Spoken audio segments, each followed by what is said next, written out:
दिनभरिको load shedding हटायो, जसले घाटामा गइराखेको प्राधिकरणलाई नाफामा लग्यो। अनि आरोप लागेको छ उहाँलाई फेरि भ्रष्टाचारको। मैले उहाँलाई भ्रष्टाचारको आरोप लगाउनेहरूलाई के भनेको छु थाहा छ? राजाराम तन्डुकारले, हामी काठमाडौँका नेवारले पुलमान जस्तो भ्रष्टाचारलाई चाहिँ मन पराउँछ, जसले देशलाई विकास गर्यो, जसले अन्धकार हटायो। पुलमान घिसिङलाई सम्झ्या होला मुसा, अनि बिरालोले मुसा खाएको जस्तै खाउला भनेर सोच्या होला। त्यो लक्ष्य यिनीहरूलाई अब पुरा हुँदैन। यिनीहरूले सोच्या होला सर्पले भ्यागुता खा जस्तो, पुलमान घिसिङलाई भ्यागुतो सम्झ्या होला, मुसा सम्झ्या होला। होइन, पुलमान घिसिङको साथमा 3 करोडै नेपालीहरू छ। अबको जुन किसिमले ऊर्जा मन्त्रीले पूर्वाग्रही साचेर, जो आफै स्काउटको करोडौं रुपियाँ तिरेको छैन, प्रधानमन्त्री जो आफै होइन अनेक काण्डमा मुछिया छ, उहाँहरूले पुलमान घिसिङलाई हटाउनु भनेको आफ्नो खुट्टामा आफै बन्चोर हानेको हो। तर उहाँलाई महसुस चाहिँ अब 84 मा गएर हुन्छ। पुलमान घिसिङ उज्यालो नेपालका नायक, जसको कार्यकाल पनि धेरै लामो समय थिएन। करिब उहाँको कार्यकाल 2082 साउन 28 गते सकिँदै थियो। दिनको हिसाब बन्दी गर्ने हो भने उहाँको कार्यकाल सकिन 143 दिन मात्र बाँकी थियो। तर बिचैमा गल हत्याइयो। पुलमान घिसिङलाई किन हटाइयो? कुन कुराको सेटिङ मिलेन? के कुरामा गडबडी भयो? हामी सबैलाई थाहा छ। सबै हिसाब किताब बाहिर आइसकेको छ। त्यसका यावत कुराहरू जनताको मन मस्तिष्कमा दर्ज भएर बसिरहेको छ। आज हामीले सामाजिक सञ्जालमा करायौं। हामीले यही मैतीघर मण्डलमा बसेर कहिले मैनबत्ती निभाउने कामहरू गर्यौं, ससानो सभाहरू गर्यौं, कोट सभाहरू आयोजना गर्यौं। तर त्यो प्रदर्शनले मात्रै पुगेन। आज हामी अलिक ठुलै उपस्थितिमा, ठुलै जनताको आकारमा भेला भएर हामी यो कुरा सुनाऊ भनेर हामी यहाँलाई यो आजको दिनको लागि यो आग्रह गरिरहेका छौं।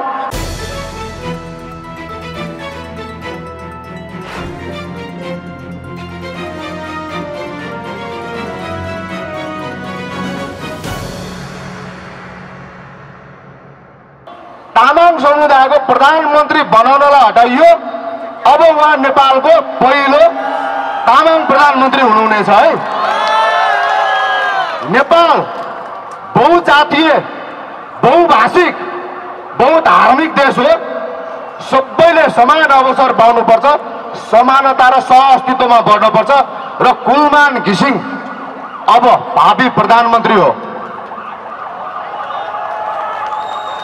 र हरेक आन्दोलन अभियानमा काठमाडौँको नेवारले साथ दिनु पर्यो। काठमाडौँको नेवारले साथ दियो भने मात्रै सफल हुन्छ अरे, होइन भन्ने गरिया छ त्यस्तो। र बोलाउँछ काठमाडौँको नेवा आइदिनु पर्यो, नेवा आइदिनु पर्यो। यहाँ चाहिँ यो कुलमान घिसिङको आन्दोलनमा चाहिँ बोलाएर होइन, कुलमान घिसिङ हामी नेवारलाई पनि चाहिएर आएको है। म कुलमान घिसिङको लागि नेवा चाहिएर आएको होइन कि नेवाको लागि कुलमान घिसिङ जस्तो व्यक्ति चाहिन्छ, जसले दिनभरिको लोड सेडिङ हटायो, जसले घाटामा गइराखेको प्राधिकरणलाई नाफामा लग्यो। अनि आरोप लागेको छ उहाँलाई फेरि भ्रष्टाचारको।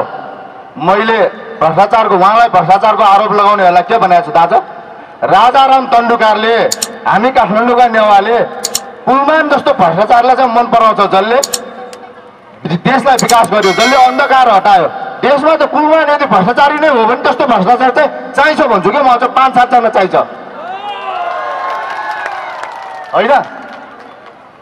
र कुलमान घिसिङलाई सोच्या होला यो सरकारले, यो निरङ्कुश सरकारले, यो अहिलेको सरकार काङ्ग्रेसको सरकार हो कि एमालेको सरकार हो कि के को सरकार, यो चाहिँ बुझ्दिनँ है। फेरि यो कस्तो खालको सरकार? म चाहिँ के भन्न चाहन्छु भने यो कांग्रेसको सरकार पनि होइन, एमालेको सरकार पनि होइन, यो निरङ्कुश सरकार, निरङ्कुश तन्त्र। मान्छेले गणतन्त्रलाई गाली गरिरहेछ, यो गणतन्त्रको कारणले होइन, यो निरङ्कुश तन्त्रको कारणले बेथितिमा गइराखेको। कुलमान घिसिङलाई सम्झ्या होला मुसा, अनि बिरालोले मुसा खाएको जस्तै खाउला भनेर सोच्या होला। त्यो लक्ष्य यिनीहरूलाई अब पुरा हुँदैन। यिनीहरूले सोच्या होला सर्पले भ्यागुता खा जस्तो, कुलमान घिसिङलाई भ्यागुतो सम्झ्या होला, मुसा सम्झ्या होला। होइन, कुलमान घिसिङको साथमा 3 करोडै नेपालीहरू छ, 3 करोडै नेपालीहरू छ। र 3 करोड नेपाली 3 दिने सडकमा चाहिँ आउन सक्दैन है, काम गरेर खानुपर्छ। पार्टीका कार्यकर्ताहरू, म सबै कार्यकर्तालाई गाली गर्दिनँ है, राम्रा कार्यकर्ता पनि छन्, तर नराम्रा झोले कार्यकर्ता धेरै छन्। ती झोलेहरू जस्तो दिनदिनै सडकमा आएर आन्दोलन गर्न चाहिँ सक्दैन, भ्याउँदैन। जनता 5 वर्षमा एकचोटि चुनावको दिनमा चाहिँ पाठ सिकाउँछ र अब आउने चुनावमा जनताले यो निरङ्कुश सरकारहरूलाई, यो भ्रष्टहरूलाई, यी भ्रष्टहरूलाई पाठ सिकाउने छ। र अबको जुन किसिमले ऊर्जा मन्त्रीले पूर्वाग्रही साचेर, जो आफै स्काउटको करोडौं रुपियाँ तिरेको छैन, प्रधानमन्त्री जो आफै होइन अनेक काण्डमा मुछिया छ, उहाँहरूले कुलमान घिसिङलाई हटाउनु भनेको आफ्नो खुट्टामा आफै बन्चौरा हानेको हो। तर उहाँहरूलाई महसुस चाहिँ अब 84 मा गएर हुन्छ उहाँहरूलाई। र यो सरकार अथवा व्यवस्थाको विकल्प चाहियो भन्नेहरू हेर्नुहोस् कति जातिवादी छ। मैले यो लुगा लाउँदैमा, यो कपडा लाउँदैमा जातिवादी देख्ने धेरै खालका मान्छे छन् यहाँ। तर आन्दोलनमै राज्यले नै गोली प्रहार गरेर मारेको होइन सबिन महर्जनलाई पनि के भनेर मलाई मेसेज आउँछ थाहा छ? के भनेर मान्छेहरूले भनिरहेको छ थाहा छ? नेवा मर्दा अभियन्ता राजाराम तन्डुकाले किन बोलेन अरे? के भनेको यो मैले बुझिनँ। जसले मलाई जातिवादीको आरोप लगाइरहेछ तिनीहरूले के भनिरहेछ भने नेवा मर्दा राजाराम तन्डुकार अभियन्ताले किन बोलेन अरे? नेवा मरेको कि नेपाली मरेको? नेपाली मरेको भन्न सकेन उनले? यसरी किता काट गरिँदो रहेछ यो देशमा। मलाई जातिवादी देख्नेले कुन हिसाबले नेवा मर्यो भन्यो? जसले आन्दोलन आयोजना गरे हो उसले जिम्मा लिनु पर्दैन? लिनु पर्थ्यो नि, तर लिएन। हेर्नुहोस् यो देशको व्यथिति, यहाँ जातीय व्यथिति, जातीय दमन पनि, जातीय विभेद पनि चरम छ भनेर मैले नमुना देखाउन खोजेको। 2 जना नेवा मर्दाखेरि नेवाहरूले आन्दोलन किन गरेन भन्यो। नेवाहरूले आन्दोलन किन गरेन भन्दा यही किन गरेन भन्नेहरूको कारणले गरेन भन्छु क्या म। किनभने ती तपाईले देखाएका आँसु गोहीका आँसु हुन्, बुझ्या छौँ हामीले। हामीलाई पनि ती 2 नेपाली नै, नेपाली हो नि नेवा भन्नु नै नेपाली भइसकेपछि मरेको पीडा यहाँ छ, राज्यले मारेको पीडा यहाँ छ। सही समयमा सही जवाफ दिन्छौँ, तर धमिलो पानीमा माछा मार्नेहरूलाई त्यो अवसर चाहिँ कदापि दिँदैनौँ। र वक्ताहरू धेरै हुनुहुन्छ, मैले लामो समय खर्च गर्न चाहिनँ र धेरै नारा पनि लगाउन चाहिनँ। अब 2084 पछिको प्रधानमन्त्री को हो भन्छु, तपाईँहरूले कुलमान घिसिङ हो भन्नुहोस् त्यति ल। 2084 पछिको नेपालको प्रधानमन्त्री को हो? भावी प्रधानमन्त्री को? 2084 पछिको नेपालको प्रधानमन्त्री को? अब नेपाललाई समृद्धिमा डोराउने व्यक्ति को हो? यो प्रकृति जुन अहिले हेर्नुहोस् त, आँखा हामी खोल्न सकिरहेको छैनौँ, पिरो भइरहेछ। त्यसैले मैले साइकल चढेर आएको र हेलमेट नखोलेको कारण पनि मैले साइकल चढेर आएको है भनेर देखाउनलाई, एउटा साइकल अभियानलाई पनि। र यो प्रकृतिलाई अब बचाउने व्यक्ति को हो? अब नेपाललाई प्रविधिमा डोराउने व्यक्ति को हो? अब यहाँको हरेक संस्कृति, भाषा, सम्पदा जोगाउने व्यक्ति को हो? भावी प्रधानमन्त्री कुलमान घिसिङ जिन्दाबाद। यहाँहरू सबैलाई धेरै धेरै धन्यवाद। आदरणीय दाजुभाइ तथा दिदीबहिनीहरू, हामी सबैलाई थाहा छ उज्यालो नेपालका नायक यो देशकै एउटा कुशल प्रबन्ध निर्देशक कर्तव्यनिष्ठ कर्मचारी कुलमान घिसिङलाई नेपाल सरकारले चैत 11 गते साँझ बसेको मन्त्री परिषद बैठकले बर्खास्त गर्यो। हामीलाई बडो दुःख लागेको छ।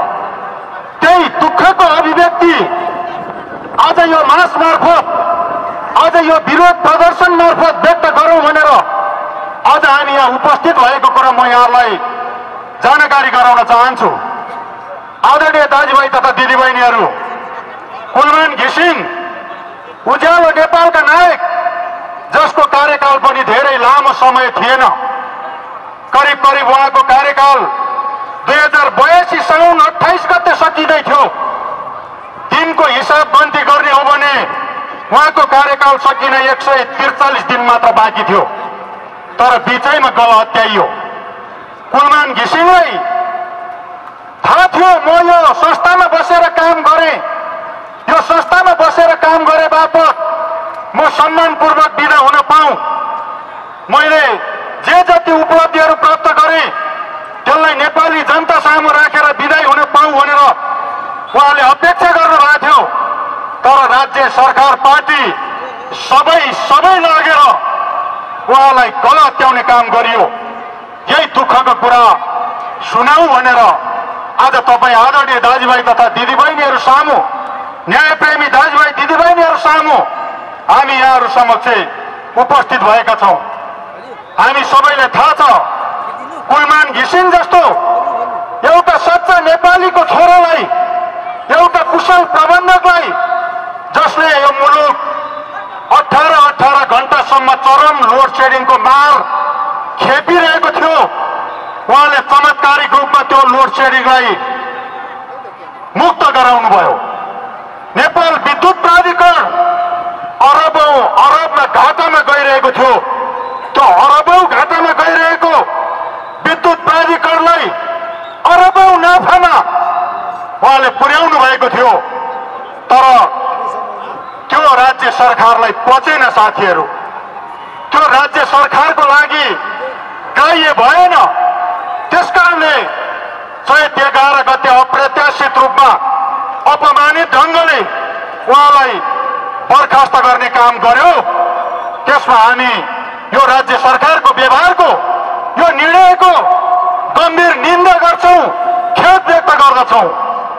जुन बेला यो सरकारले कुलमान घिसिङलाई बर्खास्त गर्दै थियो त्यति बेला कुलमान घिसिङजी मकवानपुरको कुनै सीमान्तकृत चेपाङ बस्तीमा बत्ती बाल्ने काम गर्दै हुनुहुन्थ्यो। राज्य सरकारले जुन बेला मन्त्री परिषदले निर्णय गर्यो त्यो निर्णय सरकारका प्रवक्ताले पनि बताउन सकेन। कुलमान घिसिङसँग यो राज्य सरकारको प्रवक्ता समग्र मन्त्रीमण्डल किन डराएको, किन यसरी आफूले गरेको निर्णय सार्वजनिक गर्न सकेन, मिडिया मार्फत हामीले थाहा पाउनु पर्यो। यस किसिमका कुराहरूप्रति हाम्रो असहमति रहेको छ। दुनियाँलाई जगजाहेर छ, सर्वविदितै छ कुलमान घिसिङलाई किन हटाइयो, कुन कुराको सेटिङ मिलेन, के कुरामा गडबडी भयो, हामी सबैलाई थाहा छ। सबै हिसाब किताब बाहिर आइसकेको छ। त्यसका यावत कुराहरू जनताको मन मस्तिष्कमा दर्ज भएर बसिरहेको छ। आज सुनिरहेका छौँ हामी, यो सरकार, राज्य सरकारमा बस्नेहरू, सत्तामा बस्नेहरू, मन्त्रीज्यूहरू कुलमान घिसिङलाई फेक आरोपहरू लगाइरहेका छन्। भनिरहेका छन् कि उज्यालो बनाएको कुलमानले होइन, भारतले गरेको अरे। यो अरबौं घाटामा गएको प्राधिकरणलाई अरबौं नाफामा पुर्याउने काम सबै फेक काम गरेको अरे। हामी भन्न चाहन्छौँ, यदि कुलमान घिसिङले त्यही किसिमको फेक नाफा, फेक मुनाफा, त्यस किसिमको कामहरू देखाएको यदि सत्य हो भने कुलमान घिसिङ यो टुडी खेलमा जुन्डिन तयार छ, जनताको अगाडि फाँसी चढ्न तयार छ।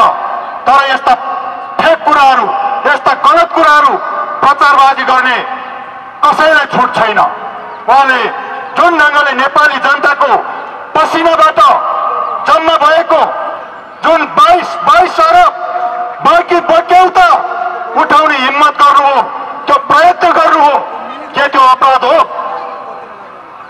घाटामा गएको प्राधिकरणलाई अरबौं नाफामा पुर्याउने काम गर्नुभयो, के त्यो अपराध हो? यो देश र जनताको लागि धोका हो? यो सतीले सरापेको देश भन्छ आदरणीय दाजुभाइ तथा दिदीबहिनीहरू। त्यस्तै भयो। राम्रो काम गर्ने मान्छेलाई यहाँ गुन्जाइस भएन।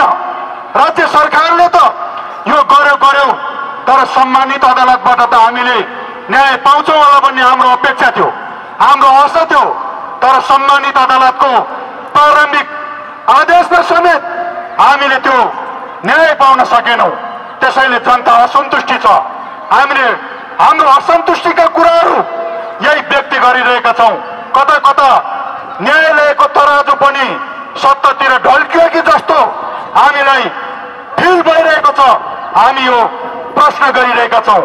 प्रधानमन्त्रीज्यूले संसदमा सम्बोधन गर्नुभयो, त्यो सम्बोधन एकदमै आम जनताको लागि कुलमानको पक्षमा साँच्चै न्यायपूर्ण ढङ्गले गरेको जस्तो हामीले महसुस गरेनौँ, अनुभूति गरेनौँ। एउटा मन्त्रीसँग कुरा नमिल्दैमा, मन्त्रीसँग कुरा बाजिँदैमा एउटा कर्मचारी ठ्याकिनु पर्ने, गलत्याइनु पर्ने, यस खालको व्यथिति, विकृति, विसङ्गति जबसम्म यो मुलुकमा रहन्छ त्यो बेलासम्म मुलुक समृद्ध नेपाल बन्दैन, मुलुक समाजवादी दिशातर्फ अगाडि बढ्दैन। त्यही हुनाले यही असन्तुष्टिका आवाजहरू, यही आक्रोशका आवाजहरू हामी व्यक्त गर्न यहाँ उपस्थित भइरहेका छौँ। आदरणीय न्यायप्रेमी दाजुभाइ तथा दिदीबहिनीहरू, हामीले सामाजिक सञ्जालमा करायौँ। हामीले यही माइतीघर मण्डलामा बसेर कहिले मैनबत्ती निभाउने कामहरू गर्यौँ, ससानो सभाहरू गर्यौँ, कोर्ट सभाहरू आयोजना गर्यौँ। तर त्यो प्रदर्शनले मात्रै पुगेन। आज हामी अलिक ठुलै उपस्थितिमा, ठुलै जनताको आकारमा भेला भएर हामी यो कुरा सुनाऊ भनेर हामी यहाँलाई यो आजको दिनको लागि यो आग्रह गरिरहेका छौँ, अनुरोध गरिरहेका छौँ। र अन्तमा म यहाँलाई भन्न चाहन्छु, कुलमानजीले भन्नुभएको छ मैले जे गरेँ सबै जनताको साथ र सहयोगबाट गरेँ, मेरो प्रेरणाको स्रोत नेपाली जनता हुन् भनेर भन्नुभएको छ। उहाँकै भनाइलाई आधार लिँदै हामी भन्न चाहन्छौँ, जनता सर्वे सर्व हुन्, नागरिक सबै थोक हुन्। नागरिकको अगाडि, जनताको अगाडि यो राज्य सरकार, न्यायालय, संविधान, ऐन, कानुन, 2/3 बहुमतका कुराहरू सबै सेकेन्डरी हुन्। जनताले तिनलाई बदल्न सक्छन्। सबैको निर्णायक शक्ति जिउँदो जनताहरू हुन्, जाग्दो जनताहरू हुन्। आज हामीले यही असन्तुष्टि, यही चित्त नबुझेको कुरा हामी व्यक्त गरिरहेका छौँ।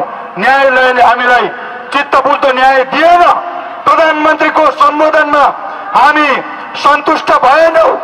त्यसैले जनता गुहार्न आएका छौँ। आदरणीय दाजुभाइ तथा दिदीबहिनीहरू, तपाईँहरूले एकपटक कुलमान घिसिङज्यूप्रति गरेको सरकारको यो निर्णय, सर्वोच्च सम्मानित अदालतले गरेको यो निर्णयमाथि एउटा अभिव्यक्ति दिनुहोस्। न्याय अन्याय छुट्याउने जनता हुन्, जनता अझै शक्ति हुन्।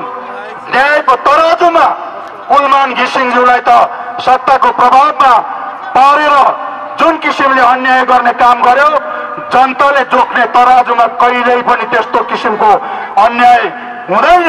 हामीलाई विश्वास छ, हाम्रो तागतले, हाम्रो शक्तिले, हाम्रो आवाजले कुलमान घिसिङलाई फेरि विद्युत प्राधिकरणको प्रबन्ध निर्देशक बनाउन सक्छ कि सक्दैन थाहा छैन। तर जनता जाग्यो भने जनताको शक्तिबाट भोलि कुलमान घिसिङ ऊर्जा मन्त्री दीपक खड्काको कुर्सीमा पदासीन हुन सक्नुहुन्छ, मुख्यमन्त्री बन्न सक्नुहुन्छ। यति मात्रै होइन, ऊ त्यो अगाडि भएको ब्यानरमा भने जस्तै कार्यकारी राष्ट्रपति पनि बन्न सक्छ।